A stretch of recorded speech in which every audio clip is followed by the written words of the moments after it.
आज जे पत्रकार परिषदेचे आपण इथं आयोजन केले, ही पत्रकार परिषद कशाबद्दल आहे? दरवर्षीप्रमाणे भारतभर आणि जगभर शिवराज्याभिषेक मोठ्या उत्साहात साजरा केला जातो.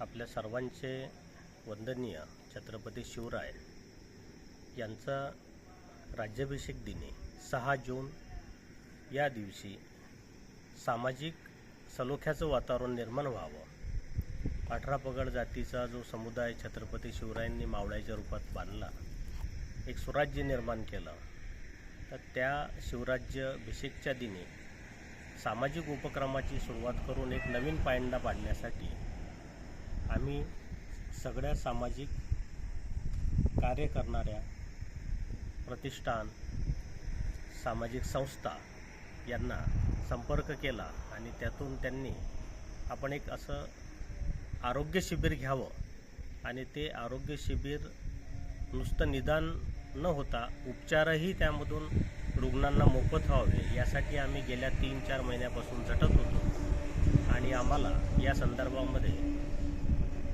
काही डॉक्टर्स लोकांनी खूप चांगलं सहकार्य करून त्यांनी आपल्याला दिनांक 6 आणि 7 अशा 2 तारीख उपलब्ध करून दिल्या.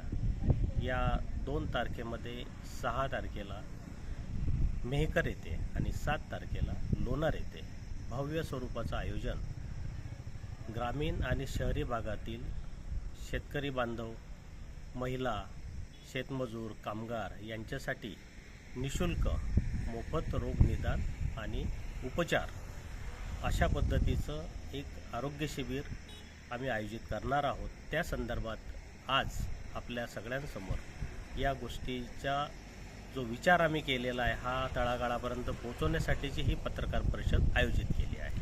भैयासाहेब, या म्हणजे हे जे शिबिर आहे हे काही राजकीय उद्देश किंवा मग राजकीय पाठिंबा या म्हणजे उद्देश समोर ठेवून आहे का? असं राजकीय याला कुठलाही अंग नाही, कारण वैद्यकीय शिबिर होणं ही काळाची गरज आहे. अपुरी सरकारी यंत्रणा प्रत्येक ठिकाणी असते. जिल्ह्याच्या ठिकाणचे शासकीय दवाखान्यांची स्थिती आपल्या सर्वांना माहिती आहे. तालुक्या लेवलला तर फारच कठीण परिस्थिती आहे आणि त्यापेक्षाही वाईट परिस्थिती PSC लेवलला आहे. अशावेळी रुग्णांना वेळेत तर उपचार मिळतच नाही, फक्त रेफर टू रेफर ही प्रोसिजर महाराष्ट्रभर सुरू दिसतं. याकरिता सामाजिक भावनेमधून आरोग्य सेवेचा दर्जा उंचवावा किंवा त्या रुग्णाला तात्काळ त्या सगळ्या गोष्टी मिळाव्या यासाठी एक आमचा हा छोटासा प्रयत्न आहे. याला राजकीय कुठलाही अंग नाही, उलट सामाजिक हे कार्य असल्यामुळं राजकीय लोकांनी, राजकीय पुढाऱ्यांनी, सामाजिक क्षेत्रात काम करणाऱ्या सगळ्या संस्थांनी आणि धार्मिक क्षेत्रातही काम करणाऱ्या सगळ्या संस्था आणि संघटनांनी या सामाजिक उपक्रमात सहभागी व्हावं अशी आम्ही सगळ्यांच्या वतीनं आवाहन करत आहे.